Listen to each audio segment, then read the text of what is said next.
le Seigneur vous bénisse. Aujourd'hui commence une émission intitulée La vision du révérend Mossé. C'est une émission qui consistera à inviter le révérend Mossego, qui est le leader incontestable et incontesté des églises du plein évangile du Gabon. Et à chaque fois qu'on aura un problème de compréhension sur un point de vue doctrinal, en tant qu'homme de Dieu commissionné pour le Gabon, nous aimerons aller vers lui pour lui demander qu'est-ce qu'il en pense par rapport à la vision que Dieu lui a donnée de manière globale sur la parole et le message de l'heure. Alors, aujourd'hui, nous allons l'inviter. Vous savez que c'est votre humble serviteur, le frère Ghislain Moussambou, votre animateur, qui se fera aussi l'honneur d'animer cette émission comme toutes les autres. Alors à tout à l'heure, nous allons nous pencher vers le révérend Mosengo et nous le saluons. Shalom, révérend apôtre Mosengo. Shalom et que le Seigneur vous soit béni. Donc ma première question, c'est d'abord plus ou moins présenter votre ministère de façon succincte. Si vous pouvez nous faire l'honneur de parler succinctement de vous et de votre commission, et après nous allons reprendre la parole pour attaquer notre thème qui consiste justement à essayer de décrypter le ministère d'un apôtre. Parce que derrière ça, il y a quand même des choses qui se disent et l'opinion voudrait en être éclairée. Alors, révérend, qui êtes-vous en par rapport avec ce ministère? Ok, je vous remercie beaucoup pour la question. Comme on dit, une personne qui existe sur la terre ne peut pas manquer les origines. Je suis fils du révérend pasteur Marout, l'évêque Marout Kassogo. Je suis son fils spirituel. Et j'ai pris ce message ici depuis 1986. Depuis 1986, j'ai pris un message. Et en 1990, j'ai commencé à prêcher ce message jusqu'à nos jours. Donc pour vous dire que le Seigneur, par sa commission, il a voulu que je sois ici, au Gabon, établi ici pour son œuvre, d'après la commission qu'il m'avait donnée, que je vous enverrai au loin vers les païens. Et je lui ai demandé, les païens c'est où? Il m'a dit, au Gabon. Et je suis arrivé ici pour accomplir cette œuvre apostolique, comme tu l'as souligné au départ, parce que je suis du ministère d'un apôtre. Et Frère Branham dit que le ministère d'un apôtre, c'est l'ordre le plus élevé de tous les ministères. Un apôtre est au-dessus d'un prophète, il est au-dessus d'un pasteur, il est au-dessus d'un docteur, il est au-dessus d'un évangéliste. Je sais que ça va faire mal, mais c'est ce que le Frère Branham a dit. Pourquoi? Parce qu'il prend ce que le prophète a prêché et il va d'un endroit à un autre pour aller placer ça dans le cœur des gens. C'est pourquoi Frère Branham dit que c'est l'ordre le plus élevé dans l'église. D'accord, c'était succinctement qu'il devrait se présenter ou présenter son ministère, mais nous reviendrons un jour sur la profondeur justement de ce ministère, parce que nous l'avons déjà suivi un jour et nous savons qu'il y a beaucoup de témoignages qui ont accompagné ce ministère pour confirmer que c'est véritablement l'ange qui l'avait envoyé. Pour ce faire, nous allons entamer directement notre émission, c'est-à-dire le thème aujourd'hui, c'est le ministère apostolique. Alors, révérend, ma question est la suivante. Nous savons que vous êtes, si vous voulez, fondateur de 8 églises à travers le Gabon. Et abusivement, ou peut-être à juste titre, les gens vous appellent pasteur. Alors que là, vous nous parlez d'apôtre. Et alors, certains qui pensent que vous êtes pasteur de toutes ces églises-là, nous ont sorti une écriture, une citation selon laquelle le frère Branham dirait ou déclare qu'un pasteur ne peut pas avoir plusieurs églises. Alors, Sur ce point de vue, est-ce que vous pouvez nous éclairer pour que le peuple de Dieu, cette confusion-là soit plus ou moins ôtée, parce que c'est quand même terrible que nous sachions que Dieu vous a envoyé et que vous ne soyez pas capable de justement voir les choses de la manière dont Frère Branham l'a dit. Ok, merci beaucoup pour votre question. Et je crois que la mauvaise compréhension n'est pas un péché. Et beaucoup de gens vivent dans la mauvaise compréhension. Et je comprends que cette mauvaise compréhension est due à l'enseignement. Donc quand quelqu'un est mal enseigné, cette personne aura une mauvaise compréhension. Donc c'est pour vous dire, comme le prophète Branham l'a dit dans les brochures d'adoption, il y a une différence entre la prédication et l'enseignement. La prédication attrape un pécheur et amène le pécheur à la repentance. Par contre, l'enseignement est la colonne vertébrale d'une personne, d'une église. Et ça permet à la personne d'avoir des assises. Donc, pour répondre à votre question, je suis du ministère apostolique, mais je suis pasteur, je suis pasteur de beaucoup des églises. Comment je peux me justifier? Je voudrais vous amener simplement dans la Bible, frère. Nous avons l'apôtre Paul. Son ministère, c'était un apôtre. Mais Paul était le pasteur de l'église d'Éphèse. Il était le pasteur de l'église de Corinthe.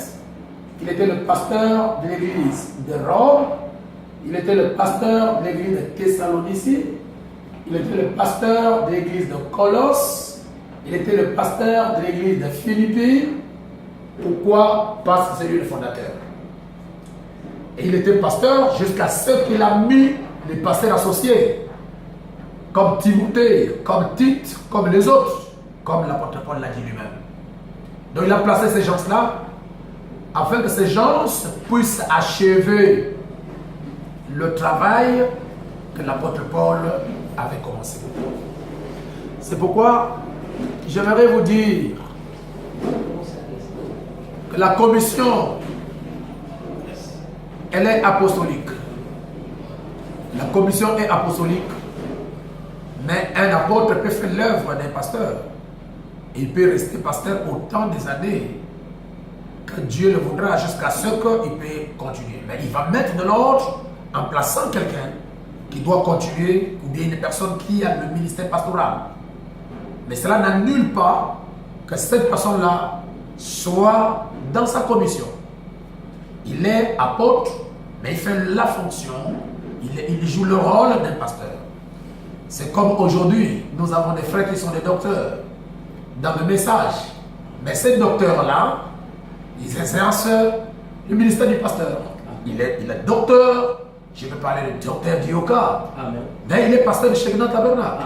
Nous avons l'apôtre Baruti Kassogo, mais il est pasteur de Baruti Tabernacle. Alors qu'il a un ministère apostolique. Donc c'est la même chose avec moi. Mais l'essentiel, c'est de placer des gens qui doivent prendre la relève, parce que moi je crois à ce que nous appelons la discipola, c'est-à-dire l'art de former les disciples. Qu'après toi, quelqu'un d'autre puisse prendre la relève. Comme je donne l'exemple d'Élie. Élie était prophète, mais Élie était pasteur de Jézabel, il était pasteur d'Akab, comme dit Frère Branham. Dans cet âge-là, c'est lui qui était pasteur. Mais il a préparé Élisée avant de partir, et quand il est parti, Élisée a pris la relève. Voilà. Est-ce que dans ce que vous dites, parce que souvent, on a, surtout les frères, vos collègues du message, ont tendance à voir, c'est-à-dire qu'une écriture vient, mais on a envie de voir justement cette même écriture-là que peut-être le frère Branham aurait dit être vécue par lui-même. Est-ce que lui-même a vécu une telle situation où il aurait créé plusieurs églises et en même temps se réclamait être pasteur de ces églises? Est-ce que nous avons un exemple? Je vous remercie pour que les gens comprennent. Plein évangile tabernacle, Logos tabernacle, Shekinah tabernacle, Baruti tabernacle, Pierre de fête tabernacle, la voix de Dieu tabernacle, et n'est-ce pas, la lumière du soir tabernacle. Toutes les églises qui portent le nom de tabernacle sont les églises de William Branham. C'est pourquoi, à la chair, ils disent Branham a dit. Parce que c'est lui le pasteur de l'âge.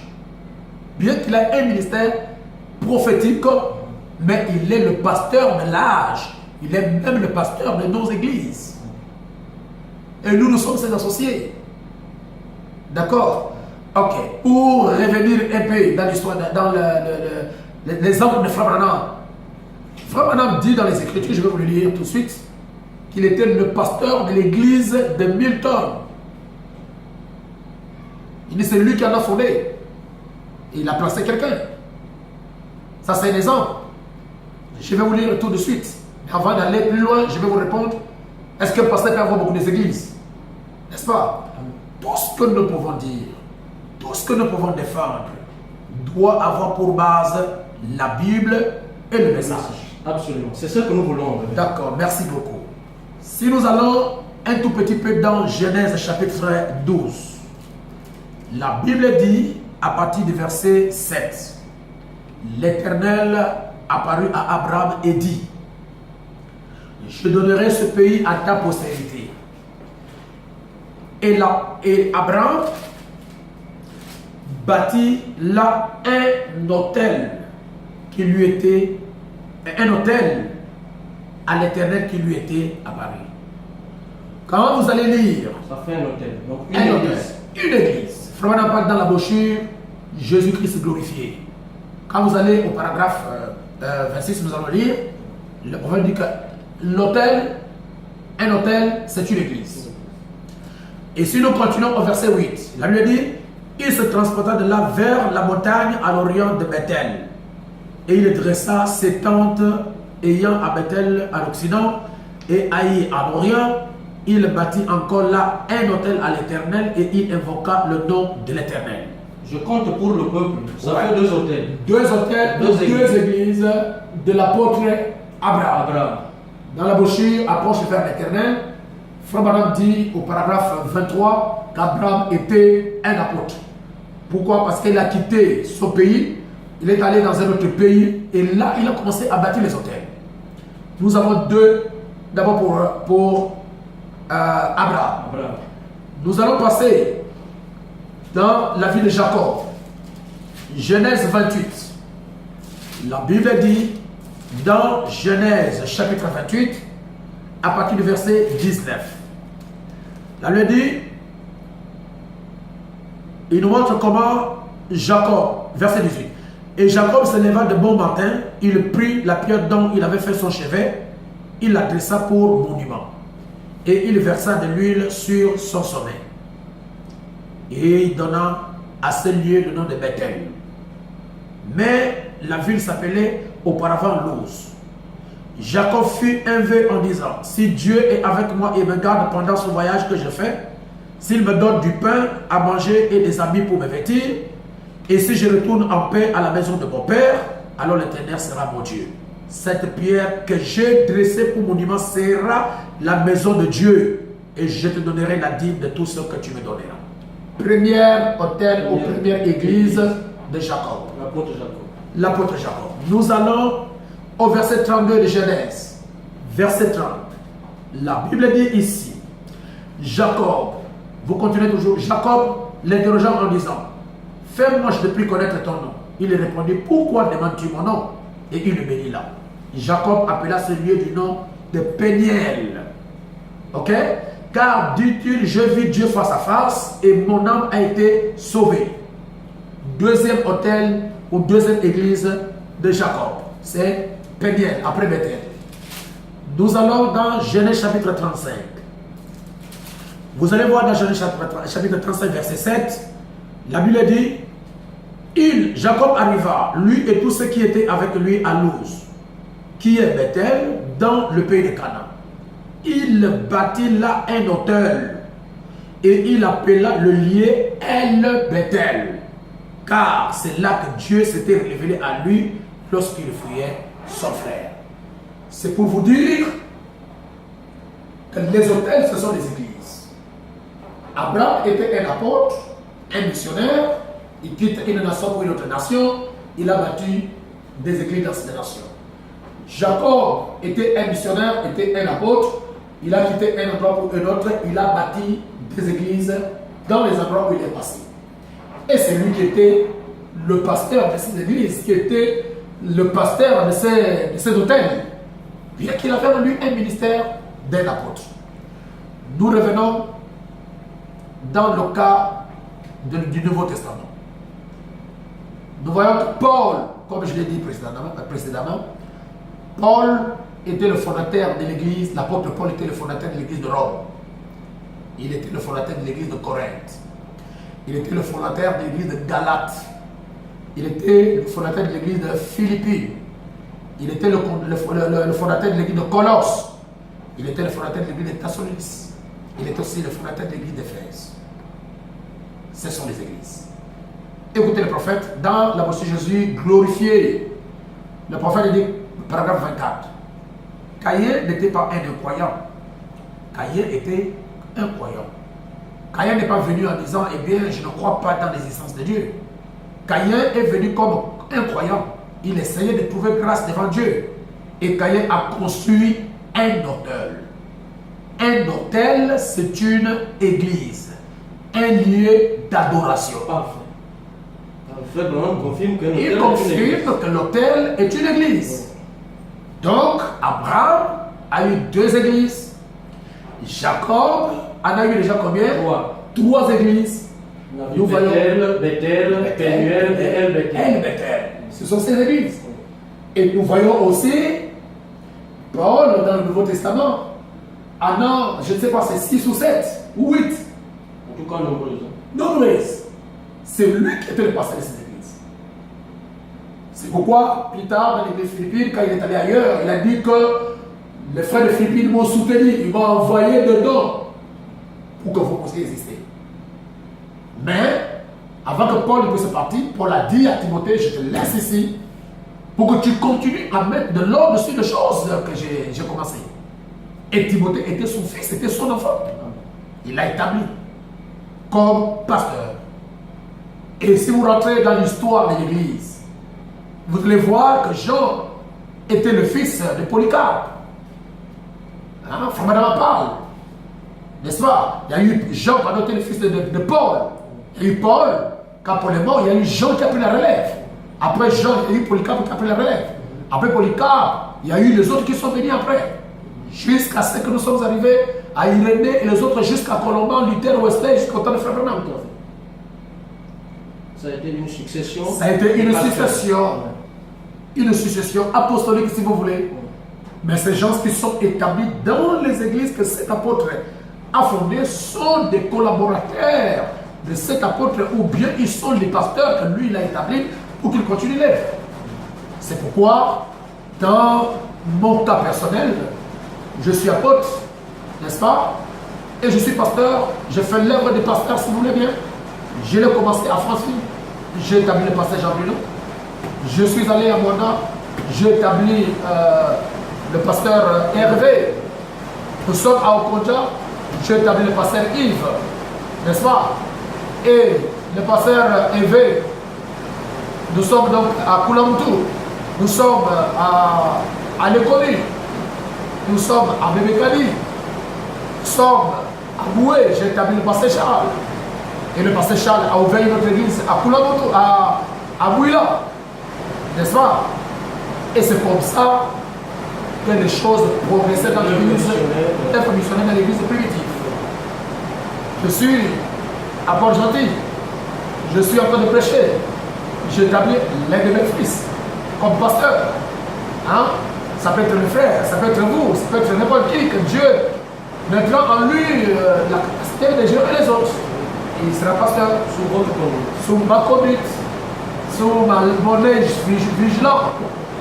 Parce qu'au cas où il y a quelque chose qui ne peut pas, je suis obligé de descendre sur le terrain pour mettre de l'ordre. Et c'est ça le travail des apôtres. Justement. Et le cas, par exemple, du pasteur Barouti, qui est aussi un grand apôtre, évêque et pasteur, parce que c'est l'ancien. Il a l'église à Kinshasa, il a ouvert une église à Banokou, il a placé quelqu'un. Il a ouvert une église à Kinshasa, il a placé le pasteur Bobo. Il a ouvert une église à Kinshasa, il a placé le pasteur Gauthier. Il a ouvert une église à Mbandaka, il a placé le pasteur Jack. Il a ouvert une église en Afrique du Sud, il a placé le pasteur Jack Bouy, n'est-ce pas? Il a placé le pasteur une église à Johannesburg. une église à Durban. Le pasteur Belessi, le défunt pasteur Belessi. Aux États-Unis, le pasteur Capis, le pasteur Papillon. Voilà, c'est ça le ministère. Donc cela n'empêche pas qu'il est apôtre et il est pasteur. Il est pasteur de toutes ces églises-là. Il est apôtre en tant que fondateur, en tant que, n'est-ce pas, sa fonction, son ministère. Et cela ne dérange pas. Ça nous revient parce que quand on revient aussi dans la vie du frère Branham, on voit que frère Branham quitte Jeffersonville dans son église principale, donc Branham Tabernacle, pour aller à l'ouest, je pense, à Tucson. Et là, il y a quelqu'un qui est établi et il appelait souvent, c'est lui votre pasteur. C'est le frère Pirigri. Le frère Pirigri. Et celui qui était resté, le frère Neville. Neville, oui. Neville, il est resté avec Branham Tabernacle. Et lui, il disait toujours que c'est son église. Voilà. C'est lui le pasteur. Est-ce que ça enlevait au frère Branham la capacité d'être le pasteur principal? Ça n'a pas enlevé au pasteur William Branham la capacité d'être pasteur. Même s'il disait que frère Neville était pasteur, oui. Mais le pasteur de l'église, il était le pasteur Branham. Oui. Mais là, il était dans la fonction de l'évangéliste, si vous voulez bien. Parce que Dieu lui a dit, fais l'œuvre de l'évangéliste. Et pourtant, il était pasteur de Branham quand même. Oui. Même dans l'ordre de l'église, même dans l'organigramme de l'église, oui. Il est toujours pasteur. Et je vous donne encore un autre exemple pour appuyer ça selon les Écritures de Frère Branham, en rapport avec ça. Parce que, avant que vous me posiez la question, moi, je crois que c'est Dieu qui vous a inspiré pour me poser cette question-là. Parce que beaucoup de gens parlent, même ici à Port-Gentil, le pasteur de 9 provinces est arrivé, un homme ne doit pas avoir beaucoup d'églises, donc il est en train de chercher l'argent, mais les gens ne comprennent pas que mon souci, ce n'est pas l'argent. Mon souci, ce sont les âmes perdues. Bon, les frères qui sont ici depuis longtemps, qu'est-ce qu'ils ont fait? Et ils sont dans une église, enfermés dans les 4 murs, alors qu'il y a des âmes qui s'y meurent. Par-ci, par-là, ils n'ont même pas le courage d'aller ailleurs, même au marché, pour aller témoigner de Dieu. Je vous donne un exemple. Je crois que ça peut régler certaines situations. Frère Branham dit dans la moschée, la reine de Séba, prêché le 19 janvier 1961, un soir. Il parle maintenant du docteur Bosworth. Il dit, au paragraphe 3, c'est un grand homme de Dieu, l'un des pionniers. Il est venu ici au Texas.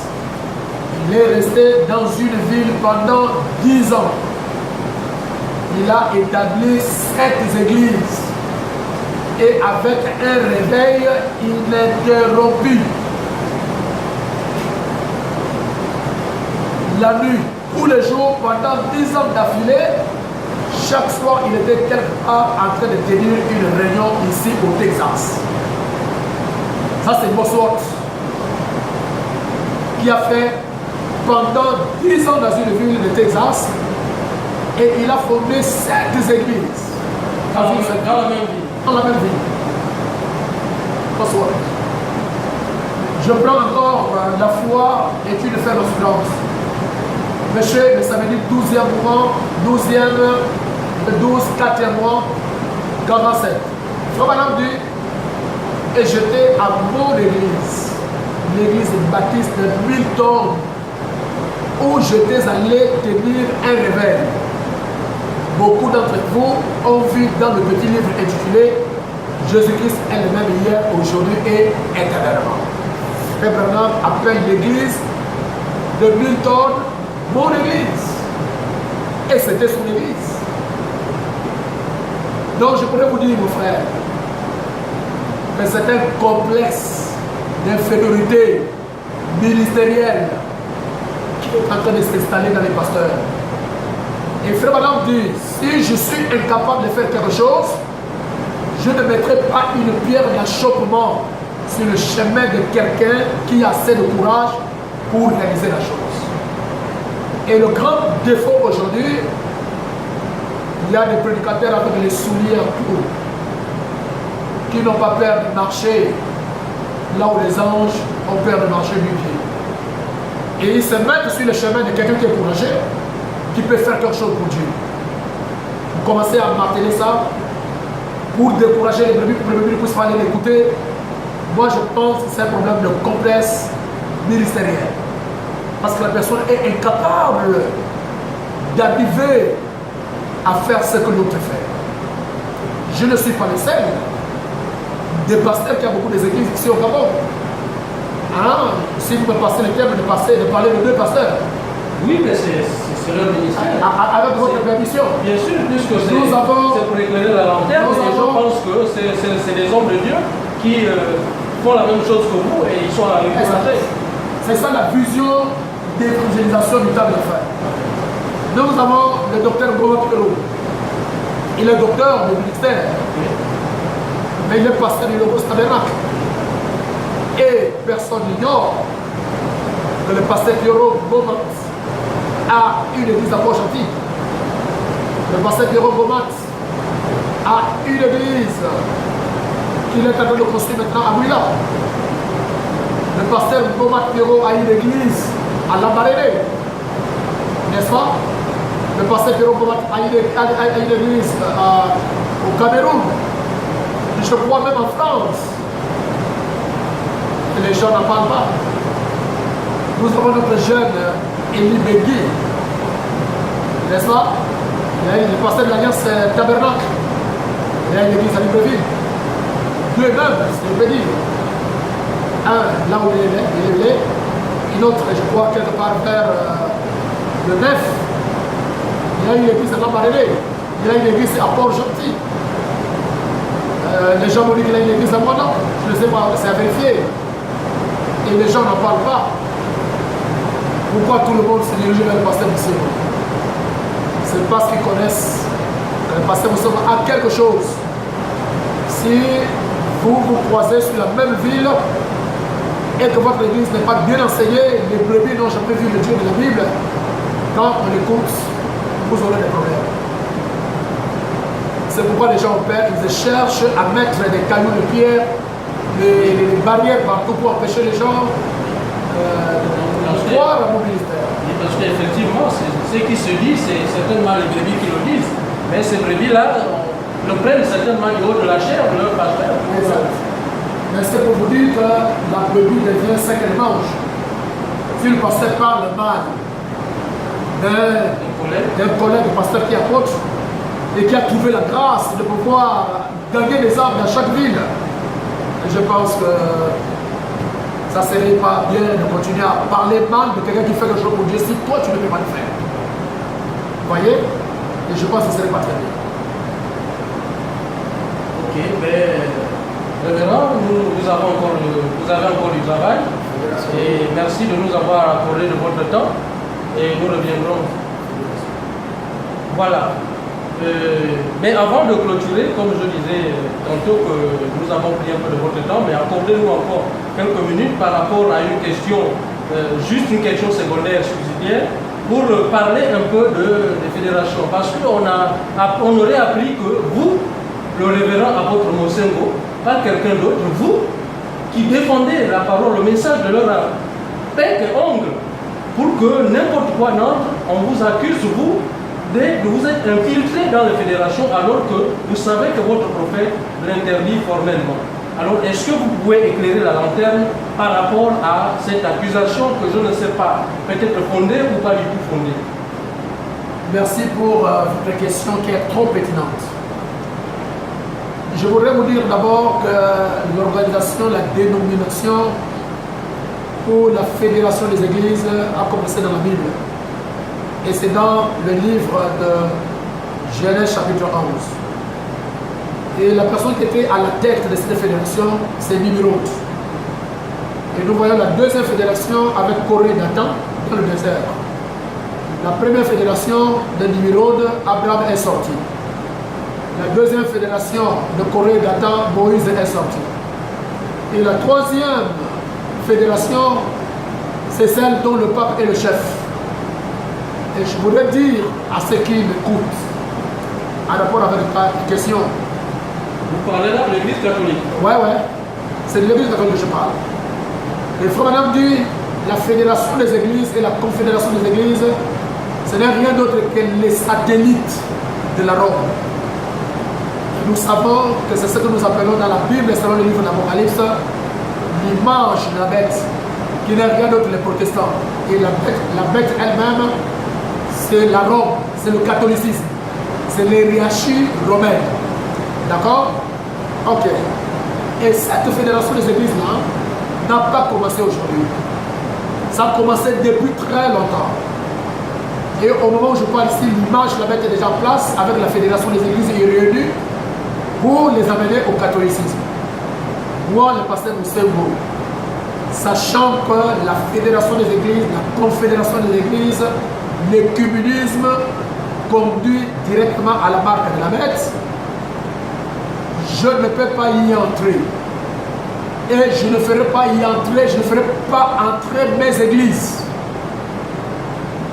Pourquoi? Parce que mon prophète William Aaron Branham n'est pas entré dans la fédération des églises, ni moins dans la confédération, ni moins dans les fédérations, bien qu'on l'a sollicité.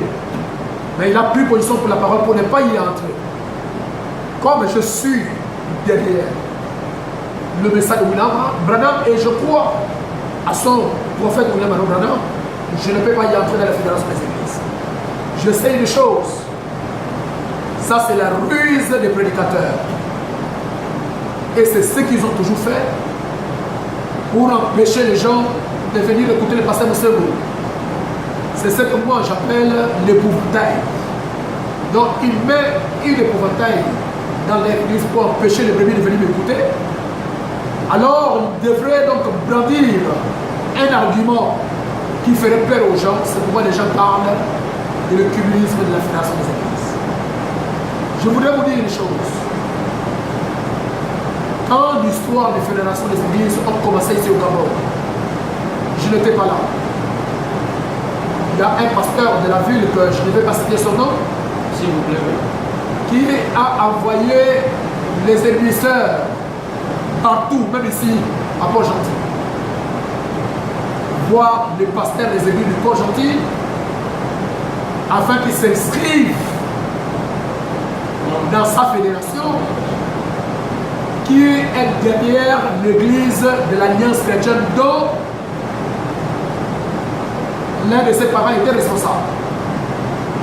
Et je peux vous dire, à votre connaissance, que la plupart des pasteurs de Port-Gentil ici, ils ont écrit leur nom et ils sont derrière cette fédération dont ce pasteur dont je parle est le responsable. Vous avez dit la plupart. Je dis la plupart. Ça veut dire que tout le message, on parle encore gentil. Oui. Je suis je le dis, ils ont fédéré tous. Et personne ne va me dire, je vais vous amener la liste. Je vous amener la liste de ceux qui sont fédérés. Mais ils n'ont jamais dit ça à leur église qu'ils sont fédérés dans cette association dont le pasteur, je vais passer le leader est un pasteur de du message. Je ne suis pas entré parce qu'ils sont venus voir mon secrétaire, Frédéric, le frère Frédéric Lausson. C'est le ministère que le pasteur l'a envoyé qui est venu le voir pour que d'autres églises soient adhérées. Le pasteur, le frère, le secrétaire lui a dit non.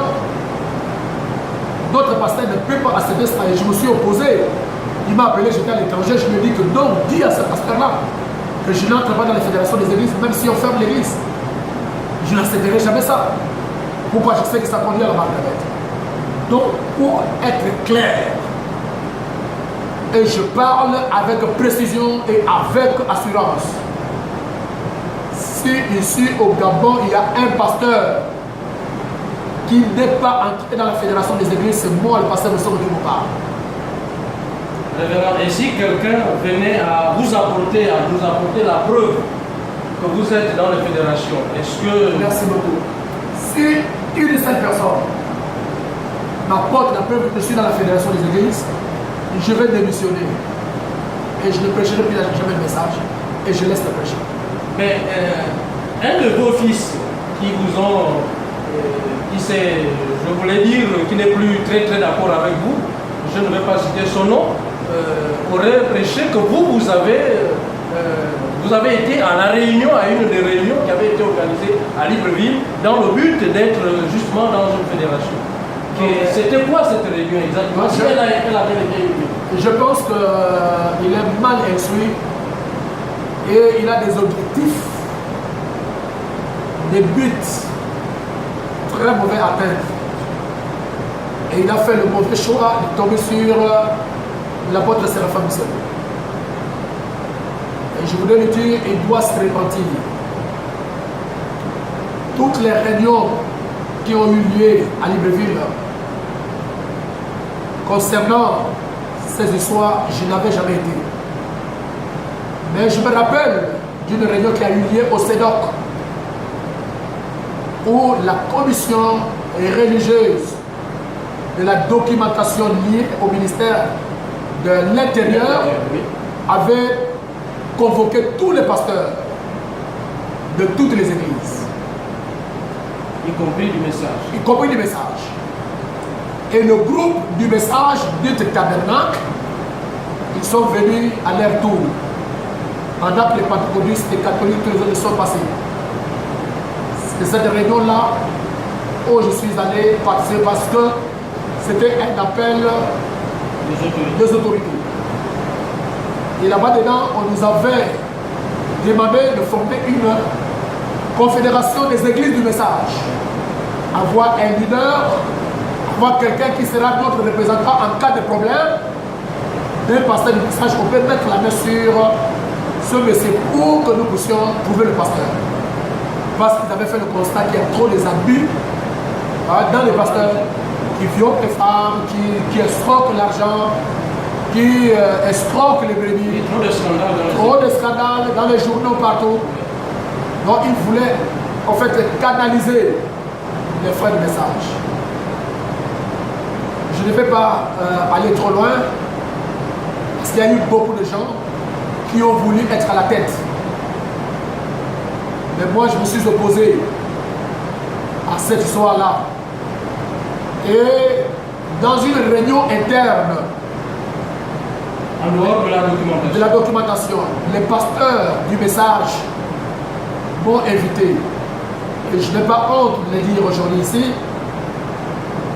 Dans le cadre de la voix de Dieu. On répond toujours à l'invitation. Dans le cadre de la voix de Dieu. Oui. Nous sommes allés là-bas. On a choisi les gens qui avaient les plus grandes églises du Gabon. Je me suis retrouvé, moi, le pasteur Moussono, qui a la plus grande église du Gabon. Ah bon? Ah oui, il faut que je vous informe ça. En termes de... Que ce soit en nombre. Oui. Que ce soit en nombre. À Franceville, à Mwanda, à Libreville. Mais excusez-moi, c'est juste une parenthèse. Libreville peut avoisiner combien d'âmes à peu près? Actuellement, c'est à peu près 1200 si je ne me trompe pas. 1200 à 1250 personnes. D'accord, vous pouvez continuer. Ok, d'accord. Donc, on a appelé le pasteur Calvin, on a appelé le pasteur Sauter, on a appelé le pasteur Pierrot Gomat. Nous sommes retrouvés à 4 à la voix de Dieu. C'était dans le cadre de choisir qui serait le président de la voix de Dieu, n'est-ce pas? Et le secrétaire, ainsi de suite, avec le pasteur Alain Badiga. De la voix de Dieu. De la voix de Dieu. Et à partir. Pas d'une fédération. Non, non, non. À partir de cette réunion, si le CEDOC veut connaître quelque chose sur un pasteur, Il passe par la voix de Dieu. du message, il passe par la voix de Dieu. Parce que la voix de Dieu nous réunit tous. Oui. C'est cette réunion que j'étais avec ces gens que je vais parler, ces pasteurs. Ça n'avait rien à voir avec la fédération, ça n'avait rien à voir avec le communisme.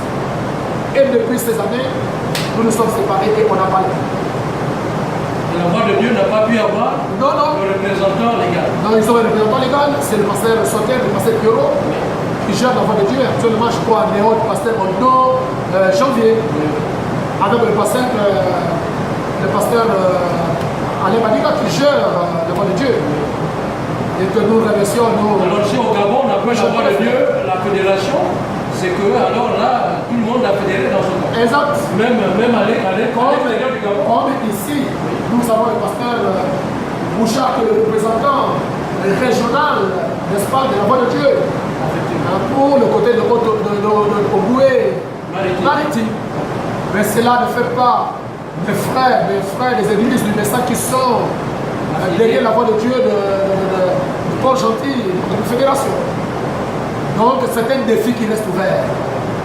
Si un pasteur, une brebis, il m'a vu, moi le pasteur Moussero, dans une réunion de fédération des églises, de répète ou de, je ne sais pas, de force, ou bien de je ne sais pas quoi, que ce frère vienne me voir et moi je vais démissionner, je ne prêcherai pas. Mais si c'est un mensonge fondé, pour déstabiliser le pasteur Mosengo, nul à sa réputation. Je pense que la personne qui forme ce petit clic pour nuire à la personne du pasteur Mosengo, s'il ne se répand pas, il est sous la malédiction, il est maudit. Pas lui simplement, même sa postérité. Même ceux qui vont l'écouter, parce qu'il a dit des mensonges qu'il n'arrive pas à arranger. Et contre un homme de Dieu. Ok, et pour terminer, j'ai les papiers de l'église du plein évangile. L'église dont vous êtes le fondateur. Oui, ces papiers, je les ai obtenus du ministère de l'Intérieur. Parce que vous ne pouvez pas exercer en tant qu'une église sans avoir les papiers. Va lire la brochure. Pourquoi nous ne sommes pas une organisation de dénomination. Au paragraphe 5, Frère Madame dit, nous sommes une dénomination enregistrée auprès de l'État. Le Frère Madame était une organisation enregistrée auprès de l'État. Comment je peux exercer avec toutes ces églises-là, rassembler tout un grand peuple sans être reconnu officiellement par l'État, sans un récépissé? Et ça, je l'ai eu auprès du ministère de l'Intérieur. Si c'est ça qu'ils interprètent, qu'ils appellent la fédération, alors toutes les églises du message sont dans la fédération. Et nous savons qu'il y a beaucoup d'églises aussi qui n'ont pas de papiers, mais qui se sont enregistrées sous la bannière des autres églises qui ont leurs papiers. Je peux vous citer combien d'églises ici, à Port-Gentil, qui évoluent sous mes papiers. Ils évoluent sous ma couverture. Donc ils ne peuvent pas appeler ça la déviation. Pas seulement qui les aident. N'est-ce pas? Donc voilà la chose que je voulais vous dire. Pour conclure, même dans la réunion à laquelle vous avez participé de la voix de Dieu, vous n'avez même pas pu obtenir un poste en principe. Non, je n'ai pas pu obtenir un poste. Donc même si c'était ça la fédération, vous n'y serez malheureusement pas. Je n'ai pas obtenu un poste et je n'obtiendrai pas un poste. Parce que j'ai été menacé même physiquement. Il fallait que je vous le dise. Par qui? Des païens ou... Par des prédicateurs, par un pasteur qui m'a menacé physiquement. En me disant même qu'il est capable de donner 2 millions pour que la personne me fasse la peau. Et depuis ce jour-là, je me suis retiré de tout ce qui est réunion des frères du message. Et je n'y participe plus.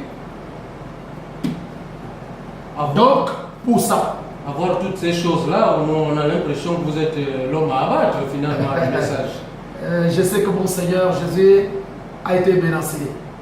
Frère Branham a été menacé. Et on ne jette jamais, n'est-ce pas, les fruits, les pierres autant pour moi sur un arbre qui n'a pas de fruits. Les gens savent qu'est-ce que le Seigneur va faire. N'est-ce pas? Je profite de cette occasion. Je suis en train de terminer.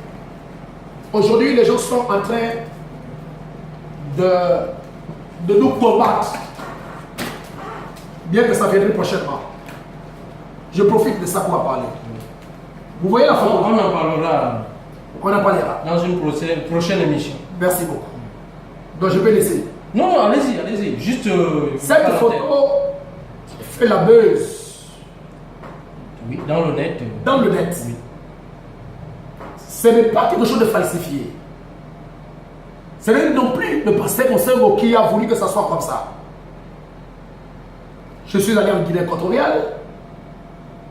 Pendant que je prêchais, le Saint-Esprit est descendu dans l'église. Et un frère, un païen au tablement a pris la photo. Et je suis sorti double. Un Mosengo qui prêche et un autre Mosengo qui est là. Qui observe. Les gens ont critiqué. Ils ont parlé tout ce qu'ils ont voulu parler. Si la même photo, par la souveraineté divine, s'est effectuée avec le frère Branham, les gens croiraient. Si c'est avec le pasteur Baloutou, les gens vont croire. Si c'est avec Joseph Branham, les gens vont croire. Si c'est avec Billy Paul, les gens vont croire. Si c'est avec leur pasteur, ils vont croire. Mais aujourd'hui, ça devient un sujet de jet-pierre. Parce que cela s'est fait avec le pasteur aussi. Mais j'ai pris cette photo, j'ai amené ça dans les Écritures. Et je vois que ça confirme la parole. Et moi j'avance, peu importe le combat. D'accord. Donc on aura le temps de revenir là-dessus Et d'avoir une émission bien spéciale. Comme ça, vous allez nous montrer les écritures qui peuvent appuyer cette photo et ça éclairera davantage les gens. Merci. Que le Seigneur vous bénisse. Chers internautes, ainsi prend notre émission avec le révérend Mosengo, qui a encore, comme je le disais tantôt, assez de travail parce qu'il y a des entretiens. Et nous aurions voulu que cette émission fasse un peu plus, peut-être plus d'une heure pour encore creuser, mais je pense que vous êtes, moi je suis quasiment satisfait, vous serez aussi satisfait du peu que nous avons pu concocter. Alors que le Seigneur vous bénisse, nous nous retrouvons très bientôt. Ghislain Roger Moussabou pour vous servir et nous remercions notre caméraman, le frère Jérémy. Et révérend, merci encore pour nous avoir accordé de votre précieux temps. Merci. Que le Seigneur vous bénisse. À tantôt. Shalom.